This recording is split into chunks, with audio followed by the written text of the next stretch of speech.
வணக்கம் மக்களே. இன்னைக்கு நம்ம எந்த படத்தை பத்தி ரிவ்யூ பார்க்க போறோம்னா ரத்னம் அப்படின்ற படத்தை தான் ரிவ்யூ பார்க்க போறோம்.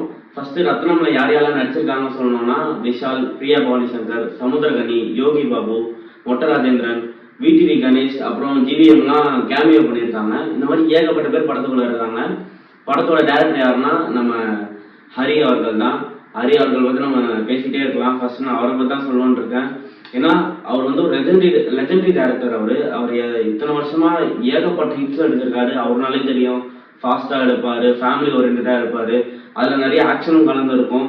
அதை வச்சு அவர் கொடுத்த ஹிட்லாம் இண்டஸ்ட்ரி ஹிட் ஏகப்பட்டது இருக்கு. ஆனா கொஞ்சம் சில நாட்களா அவர் காணாம போயிட்டாரு. சிங்கம் 3 அப்படின்ற ஒரு சர்க்கிளுக்கு அப்புறம் அவரால் சரியா வந்து ஒரு ஹிட் அடிக்க முடியல.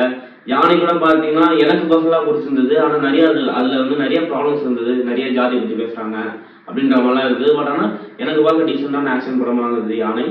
பட் ஆனா அதுக்கப்புறம் வந்து அவர் இப்போ ரத்னம் அப்படின்ற ஒரு படத்தோட கொண்டு வந்திருக்காரு. இதுல என்ன கதை, இது எதை பத்தின ஒரு சென்டிமெண்டா இருக்க போகுது அப்படின்றதெல்லாம் வந்து கியூரியாசிட்டியோட தான் உள்ள போனது. ஃபர்ஸ்ட் கதையோட பிளாட் என்னன்னு பாத்தீங்கன்னா, ரெண்டு பேர் ரவுடிஸ் இருக்காங்க. ஒன்னு சமுத்திரகனி, விஷால். அவங்க ரெண்டு பேரும் கட்ட பஞ்சாயத்து பண்ணி சுத்திட்டு இருக்கும் போது ஹீரோயினுக்கு வந்து ஒரு ப்ராப்ளம். அது வந்து ஆக்சிடென்ட்லாம் உள்ள போய் நம்ம ஹீரோட ஹீரோஸ்லாம் தெரியும்ல, அவங்களாம் போய் டக்குன்னு ஒரு இதுக்குள்ள பூந்து தட்டி கேட்டு அந்த மாதிரிதான் ஹீரோஸ் இருப்பாங்க. அதே மாதிரிதான் இதுலயும் இருக்காங்க. ஸோ அப்படி போகும்போது ஹீரோனுக்கு என்ன பிரச்சனை, அது எப்படி ஹீரோவுக்கு கனெக்ட் ஆகுது, அது மூலயமா வில்லனும் ஹீரோவும் என்ன ஆகுறாங்க. ஸோ அந்த ஃபேஸ் ஆஃப்லாம் தான் கதையா இருக்கு. ஸோ கதையில இருக்கிற முதல்ல பிரச்சனை என்னன்னா ஆக்ஷன் தான். ஏன்னா ஏகப்பட்ட ஆக்ஷன். எப்படி சொல்றது, படத்தோட ஸ்டார்டிங்ல ஆக்ஷன், கிளைமேக்ஸ்ல ஆக்ஷன், இன்டர்மிஷன்ல ஆக்ஷன். இது இல்லாம ரெண்டுத்துக்கும் நல்ல ஃபர்ஸ்ட் ஹாஃப்ல ஒரு 4 ஆக்ஷன், செகண்ட் ஹாஃப்ல ஒரு 4 ஆக்ஷன்.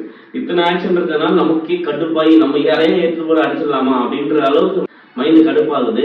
ஏன்னா ஒரு ஆக்ஷன் பிளாக் படம்னா அதோட கதைக்களம், அதோட ஸ்க்ரீன் பிளே எல்லாமே வேறையா இருக்கும்.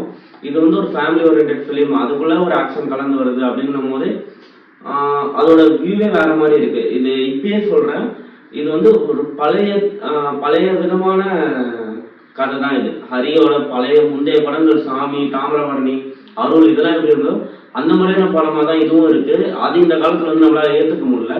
சில ஃபைட்ஸ்லாம் நல்லாவே இருந்தது. எஸ்பெஷலி இன்டர்வல் பிளாக்ல இருக்க அந்த ஸ்டண்ட் வந்து ரொம்பவே சூப்பரா இருந்தது. அந்த செட்டிங், அந்த டிராமா செட் பண்ணி விஷால் ஆக்ஷன் இறங்கும் போது சூப்பரா இருந்தது. வேற லெவல்ல இருக்கு அப்படின்ற மாதிரி தான் இருந்தது. அதுக்கப்புறம் வர சமுத்திரகனிக்கு ஒரு சீன் இருந்தது, அதுவுமே சூப்பரா இருந்தது. டைலாக்லாம் கூட சூப்பராகவே இருந்தது. ஆனா பிரச்சனை என்னன்னா, இந்த மாதிரி 2-3 சீன் தான் சொல்ற மாதிரி இருக்கே தவிர இது ஓவராலா ஒரு படமா இது பார்க்க சூப்பரா இருக்காங்கன்னா அது கொஞ்சம் பிரச்சனையா தான் இருக்கு. இன்ஃபேக்ட் பிரியா பவானி சங்கர் பத்தி சொல்லணும்னா ரொம்பவே நல்லா நடிச்சிருந்தாங்க. அவங்க டபுள் ரோல் நடிச்சிருந்தாங்க. அது பார்க்க ரொம்ப சூப்பரா இருந்தது. அவங்களோட கியூட்னஸ் ஆகட்டும், அவங்க அப்பியரன்ஸ் ஆகட்டும், எல்லாமே நல்லா பண்ணியிருந்தாங்க அவங்க கொடுத்துருந்த. சமுத்திரகனி பத்தி சொல்லணும்னா அவரு கொஞ்சம் வந்து ஒரு மாதிரி கிரே ஷேடாவே என் கண்ணுக்கு தெரிஞ்சாரு.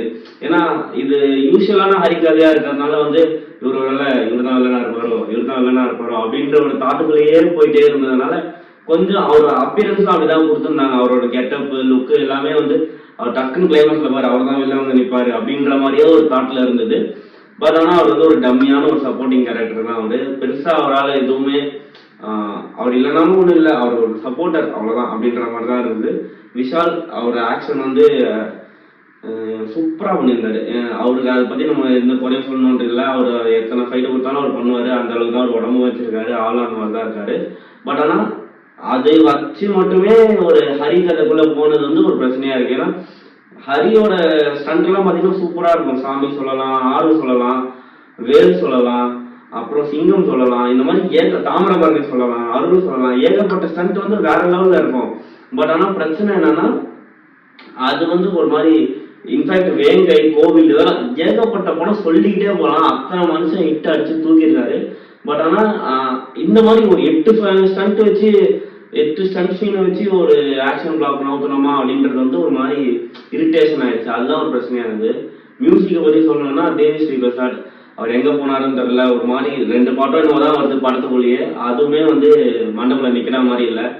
பிஜிஎம் எதுவும் வந்து சீனுக்கு ஏற்ற மாதிரியும் இல்லை, தூக்கி நிறுத்துற மாதிரியும் இல்லை. ஸோ அதனால வந்து அவர் வந்து ஒரு பெரிய டிராபேக்காக தான் அந்த படம் ஃபுல்லாவே. காமெடியன்ஸ் பத்தி சொன்னோம்னா ஒரு சீன்லாம் எனக்கு இரிட்டேஷனே ஆயிடுச்சு. ஒரு சீரியஸான சீன் போயிட்டு இருக்கு விஷால் கிட்ட. அங்க யோகி பாபுவும் ஒட்டராஜனும் அந்த சீனுக்குள்ளே உட்காந்து ஒரு மாதிரி நான்சிங்கான காமெடி பண்ணிட்டு இருக்காங்க. ஏன் இதை பண்றாங்க? அவங்க 2 பேர் இருக்காங்கன்றதுக்காக அந்த காமெடி சீன் எழுதி வச்சிருக்காங்களா? ஒரு டைம்ல எல்லாம் பண்ணியிருந்தாங்க. பட் ஆனால் அதெல்லாம் கொஞ்சம் அந்த காமெடி இல்லாததுனால நம்ம அதை மறந்துடுவோம். சரி, ஒரு சீன், ஒரு இன்ட்ரெஸ்டிங்கான சீன் வந்தது, அதுக்கு அடுத்த சீன் வந்து கான்ட்ராஸ்டா வேற மாதிரியான ஒரு காமெடி ட்ராக் வச்சிருப்பாங்க. பட் ஆனால் அது பார்க்க நல்லா இருக்கும், பிகாஸ் அந்த காமெடி பிளான் பண்ணிருப்பாங்க. இது வந்து அந்த சீனுக்குள்ளேயே வந்து விஷால ஓவர்டேக் பண்ணி இவங்க ரெண்டு பேர் பண்ணும்போது அதுவும் ஒரு மொக்கையான கவுண்டர் அடிக்கிறாங்க. அது ரொம்பவே இரிட்டேஷனா இருக்கு. ஏன் இதெல்லாம் ஏன் வைக்கிறாங்க? Because of the comedy track வேணுமா அப்படின்றதுக்காக வைக்கிறாங்களா, ஏன் புரியல அப்படின்ற அளவுக்கு அங்கே காண்டாயிடுச்சு. மதர் சென்டிமெண்ட் தான் வந்து ஒரு முக்கியமான தொடர்பா வச்சு எடுத்திருக்காங்க. அது பார்க்க நல்லா இருந்தது. அம்மா சென்டிமெண்ட் ஓகே, கொஞ்சம் வித்தியாசமான ஹீரோ ஹீரோயினை ஹேண்டில் பண்ற அந்த அவங்களோட கெமிஸ்ட்ரியை வந்து வேற விதமா ஹேண்டில் பண்ணியிருந்தாங்க. அது கொஞ்சம் சர்ப்ரைசிங்கா இருந்தது.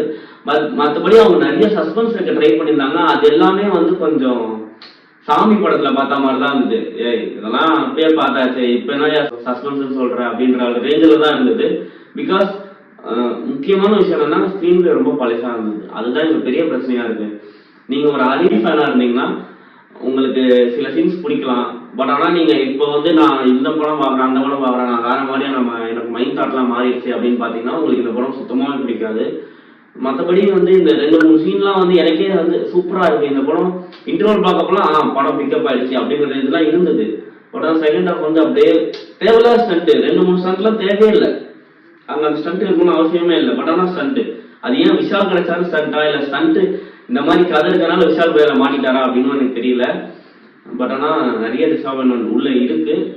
அதை தாண்டி நீங்க போய் பார்க்கணும்னா நீங்க வந்து ஹரி ஃபேனா இருந்தீங்கன்னா போய் பார்க்கலாம், விஷால் ஃபேனா இருந்தீங்கன்னா போய் பார்க்கலாம், இல்ல பிரியா பாலி சங்கர் ஃபேனா இருந்தாலும் போய் பார்க்கலாம். ஏன்னா அவங்க இந்த படம் ஃபுல்லா வராங்க, அவங்கள நோக்கி தான் கதை நவுறுது. அதனால வந்து நீங்க அவங்கள பார்த்து என்ஜாய் பண்றதுக்காக படத்துக்கு போனாலும் போகலாம். மற்றபடி இந்த படத்துல பெருசா சொல்ற அளவுக்கு எதுவுமே இல்லை. ஸோ ஃபைனல் கட்ல இட்ஸ் ஆவரேஜ் மூவி. ஃப்ரீயா இருந்தா போய் பார்த்து என்ஜாய் பண்ணுங்க. Really waiting for Hari comeback. எப்போ ஒரு வரும்னு வெயிட் பண்ணிட்டு இருக்கேன். ஒரு சாமி சிங்கம் மாதிரி எப்போ அப்படி ஏறி அடிப்பாரு நானும் வெயிட் பண்றேன். பார்ப்போம். பாய்.